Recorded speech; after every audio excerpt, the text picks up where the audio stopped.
ايه السواد ده كله؟ ياه، ده الجو برد قوي. مش حاسس باطرافي.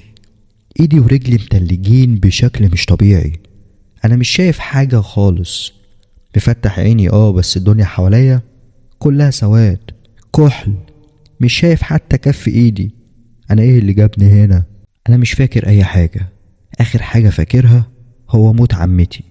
ايوه، الكلام ده من حوالي برضو مش فاكر. بس في حاجة كده لو عملتها ممكن افتكر، والحاجة ديت هي الطقوس اللي احنا متعودين عليها.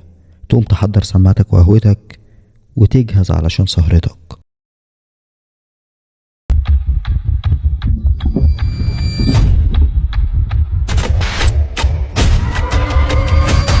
في الوقت ده لقيت قلبي اتقبض وبيدق بقوة. يمكن ده حصل لاني حسيت بعيون بتراقبني، والاحساس اتحول ليقين لما لقيت اكتر من عين ظهروا فجأة في الضلمة واختفوا. عيون بيضة تماما. مع اختفاء العيون دي بدأت أسمع أصوات حواليا. في صوت هوا سامعه جاي من مكان جنبي. صوت الرياح غريب جدا، عامل زي همسات الشياطين، بجانب أصوات عواء ونباح لكلاب. الواضح إن عددهم كبير. عايز أتحرك بس مش قادر. عايز أنطق برضه مش قادر. أنا حتى معرفش أنا فين. بالتدريج بدأت الرؤية توضح شوية شوية لما عيني اعتادت على الضلمة اللي الفارد سيطرته على المكان اللي كان بالنسبة لي صدمة مفزعة، لأني لقيت نفسي واقف في قبر. أيوة، واقف في قبر، ومش أي قبر، ده قبر عمتي صفاء الله يرحمها. عمري ما توه عنه، مش هلحق أنسى أي تفصيلة من تفاصيله. بس أنا جيت هنا إزاي؟ القبر بابه من بره حديد مقفول بقفل ومتجنزر. إزاي أنا دخلت هنا أصلا؟ بلعت ريقي وبدأت أمسح بعيني المكان كله. الهدوء عم وما بقتش سامع غير دقات قلبي. في الوقت ده التنميل في رجلي بدأ يقل. أول حاجة عملتها إني رحت على الباب وفضلت أهزه علشان أفتحه، بس هو كان ثابت ومش راضي يفتح. إزاي هيتفتح أصلا وهو مقفول بقفل من بره؟ بصيت يمين وشمال عايز أشوف أي حد يلحقني، بس طبعا مفيش. مين اللي هلاقيه هنا في الوقت ده أصلا؟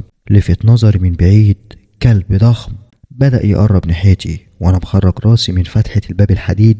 بكل هدوء قرب مني. عيونه بيضة وخارج منها توهج او لمعة مميزة ومرعبة. افتكرت من لحظات لما شفت اكتر من عين مضيئة معايا في القبر. لفيت نفسي بسرعة وبصيت ورايا وانا مرعوب. مفيش اي حاجة. عيني وقعت على الطاقة اللي مدفون جواها عمتي. لقيت الباب المربع الصغير اللي قافل الطاقة بيتهز كأن في حد جواه بيحاول يفتحه. قلت لنفسي معقول تكون عمتي لسه عايشة؟ بمجرد بس ما فكرت في كده جيت علشان اروح اشوفها. ما لحقتش اتحرك لان باب الطاقة الصغير اتشال من مكانه بسبب ضربة قوية من جوه. بلعت ريقي من الخوف وانا باصص على الباب اللي استقر جنبي على الارض. رجعت ابص تاني جوه الطاقة، ما كنتش شايف بوضوح. جوه ضلمة. بدأت انادي على عمتي واتحرك خطوة. انادي وانا بقرب اكتر. مش عارف ازاي كل ما كنت اقرب اكتر الضلمة بتزيد اكتر، لحد ما بقى بيني وبين فتحة الطاقة حوالي متر. نزلت على ركبتي وجيت علشان اقرب وشي لجوه. انت بتعمل ايه هنا؟ اتفزعت من الصوت اللي سمعته فجأة. بصيت ورايا بعد ما قمت على حيلي، لقيت راجل لابس جلابية خضرة وعلى راسه عمة ضخمة لونها ابيض خافية ملامحه كلها، واقف بثبات قدام باب القبر وهو ساند على عصاية كبيرة. رحت عليه وانا بحاول اكلمه بس صوتي ما كانش خارج.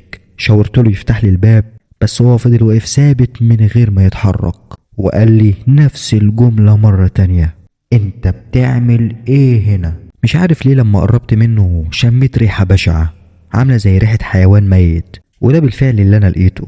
جنبه بكام متر كلب ضخم ميت وجسمه منفوخ، وسمع صوت ازيز خارج منه. ده صوت دود؟ معقولة؟ اللي ما كنتش فاهمه ان ده نفس الكلب اللي انا كنت شايفه من شوية بيقرب مني. الراجل الغريب ده لما لقاني ببص على الكلب حرك راسه هو كمان، رجع يبص لي تاني وقال لي بصوته الخشن: ما تركزش على اللي هتشوفه هنا. قرب مني وهو بيتسند على العصاية وكمل كلامه وقال: انا هفتح لك الباب ويا ريت ما تجيش هنا تاني. بس اللي حصل بقى وهو بيقرب، فجأة وقف بعد ما مسك القفل وهيفتح الباب. سمعته بيتمتم بكلام مش مفهوم. الملفت انه مش باصص عليا، انا ايوه مش شايف ملامحه ولا شايف حتى عينيه، بس راسه نفسها مش متوجهه ناحيتي، ده باصص ورايا، او علشان اكون واضح اكتر باصص على حاجه ورايا هي اللي خليته يتمتم بالشكل ده ويبعد ويرجع زي ما كان واقف تاني. نفس التنميل حصل مرة تانية، رجلي وايدي ولساني، جسمي كله نمل فجأة. بدأت أحس بهوا سخن حواليا وأنفاس هادية جدا ورايا. الدم نشف في عروقي، لا قادر أتحرك ولا قادر أبص ورايا. كل اللي عملته إني بصيت على الراجل العجوز اللي لقيته بيرفع العصاية بتاعته وبيوجهها ورايا. في الوقت ده حسيت بإيد من نار بتلمس كتفي، وصوت الأنفاس قرب جدا لدرجة إنه استقر جنب ودني الشمال. قلبي بيدق بقوة، العرق مغرقني، التنميل في جسمي بيزيد بشكل بشع لدرجة إن حسيت إن روحي بتتسحب مني. وبدون أي مقدمات، وسط صوت الرياح ونباح الكلاب، سمعت صوتها. أيوة، صوت عمتي.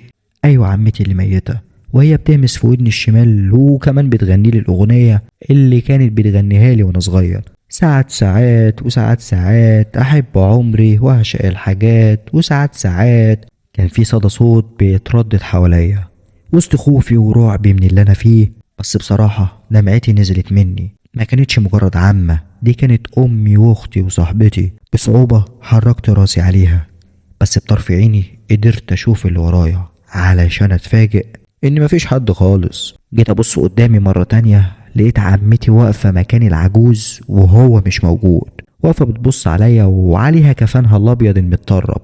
لما شفتها ما صدقتش نفسي. مستحيل، طبعا مستحيل، مستحيل تكون دي عمتي اللي لسه مدفونة من أيام. مكان عيونها فاضي، عيونها مش موجودين أصلا، شعرها مقصوص بشكل عشوائي، وشها متشوه تماما. بقها اللي منه سمعتها بتدندن اللي في ودني وكانت بتغني لي كان متخيط لدرجة ان الشفايف اصلا مش باينين من كتر الخياطة. وفجأة وبدون سابق انذار لقيتها بتقرب مني وهي بتجري، خبطت في الباب الحديد خبطة قوية جدا، كانت عاملة زي الزومبي. رجعت لورا تاني وبكل قوة مرة تانية جريت، خبطت نفسها في الباب خبطة اقوى من المرة اللي قبلها، لدرجة ان مناخيرها اتكسرت ووشها بدأ ينزف دم لونه اسود. في المرة التالتة نجحت في انها تكسر الباب، وقع الباب جنبي، وفي اللحظة دي قدرت اصرخ بأعلى صوت عندي وما حسيتش بنفسي. اغمى عليا، انا اصلا كان لازم يغمى عليا من بدري. ما كنتش احب اشوفها بالشكل ده، حتى لو كنت معتقد ان اللي شفته ده كان كابوس، برضه ما كنتش احب لما كشفت عن وشها لاخر مرة ان صورتها تتشوه في تخيلاتي بالشكل المفزع ده. بس ثواني، هو انا ليه قلت كنت معتقد؟ لانه للاسف الشديد ما كانش كابوس، كل اللي انا شفته وعشته كان حقيقي، وده عرفته لما فتحت عيني مرة تانية. معرفش عدى قد ايه من الوقت، بس لقيتني راقد على سريري، مراتي لبنى قاعدة جنب مني بتعيط ومنهارة، وحماتي قاعدة على كرسي جنب السرير، ورضوى بنت عمتي صفاء بلبسها الاسود واقفة في البلكونة، وجنبها تامر خطيبها وفي نفس الوقت صاحبي الوحيد.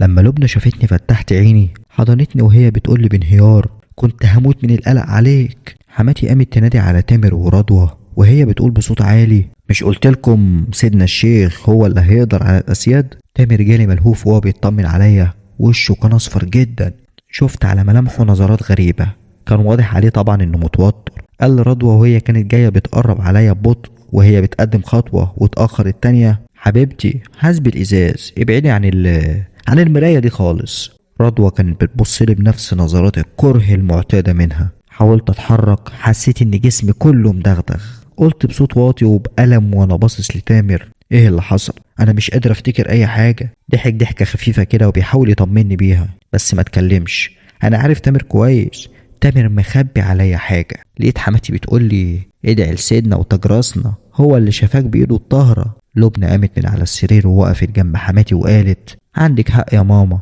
الحمد لله اننا اطمنا عليك يا فريد. قربت مني وهي حاطه ايديها على بطنها وبتقولي بصوت حزين، معقوله يومين يا فريد بحالهم بقى تعمل فيا كده وانت عارف ان في اول شهور الحمل والتوتر والخوف غلط عليا؟ برضه ما كنتش فاهم حاجه. لسه هتكلم لقيت رضوى بصت لتامر وقالت له انا هستناك في العربيه تحت. الله يسامحك، انا اصلا ما كنتش عايز اطلع. بصيت لي بصه وحشه كده ومشيت.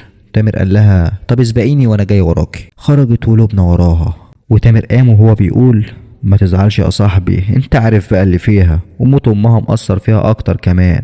كويس انك بخير، همشي دلوقتي وهجيلك تاني. كان متوتر جدا. انا عارف تامر كويس، لاحظت انه زي ما يكون بيتهرب مني. بصيت حواليا شويه بارهاق وبعدها نمت. كانت ايام صعبه جدا مرت عليا من يوم الكابوس بتاع القبر.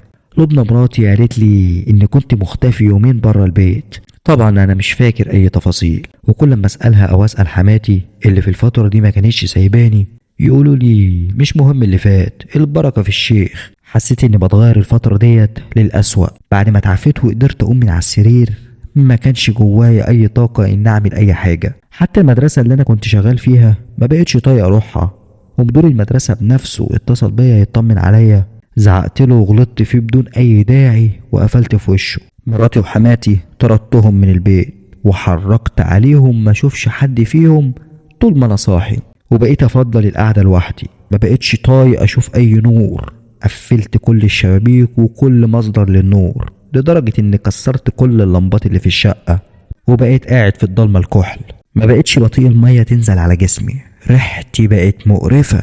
بس حابب كده، مش باكل، وكل لما احط لقمه في بقي كنت بجيب اللي في بطني كله، ولما بخلص بلاقي دود اسود طويل بيزحف. كل اللي بعمله اني بنام طول النهار واصحى طول الليل، وبفضل فارد جسمي على السرير وباصص للسقف، حاسس بكل اللي انا بعمله. بس في نفس الوقت بسمع اصوات من جوايا بتوجهني ان انا اعمل حاجات غريبه، وكنت بنفذ كده فعلا. حاجات غريبة جدا مستحيل تيجي في دماغ اي حد، زي مثلا بيجيلي هلاوس كده يخليني لا مؤاخذة اتبول في ركن الأوضة اللي انا فيها، وفعلا كنت بعمل كده. صوت تاني يخليني اجرح نفسي بسكينة وارسم رسومات على الحيطة. كنت يا دوب املى صباعي بدمي الاقي صباعي بيتحرك من نفسه على الحيطة. لا عارف بعمل ايه، ولا ايه المثلثات ولا الحروف المتفرقة ولا النجوم والوشوش الغريبة اللي برسمها على الحيطة ديت. وهلاوس تالت ما كانش بيسيبني قبل ما انام. كنت بنام على السرير زي امي لما ولدتني من غير ملابس نهائي، ووقتها كان لازم اشوف الكابوس اللي كان ملازمني. 3 مخلوقات وشهم بشع، جسمهم طويل جدا، عيونهم زي عيون القطط، وشعر تقيل مغطي كل جسمهم حتى وشهم كله شعر، ولسانهم طويل زي لسان الافاعي، والتلاتة في وضع النوم جنب بعض. وسامحيني مش هقدر اكمل شرح، واتمنى تكوني فهمتي قصدي. الموضوع كان فيه، اسف في اللفظ يعني، نجاسة. والكابوس ده يوميا لازم اشوفه، لدرجة اني اتعودت عليه. وكنت عارف ان في اكتر من تعبانة عايش معايا في نفس الأوضة، واكترهم تحت السرير، لاني بقيت بستمتع بصوت فحيحهم المستمر. قبل وفاة عمتي كنت ملتزم دينيا. في الفترة دي كل ما كنت افكر اصلي بحس بنار بتمسك في راسي، واسمع صوت دبدبة في الصالة وانا قاعد لوحدي في اوضتي وقافل النور كله.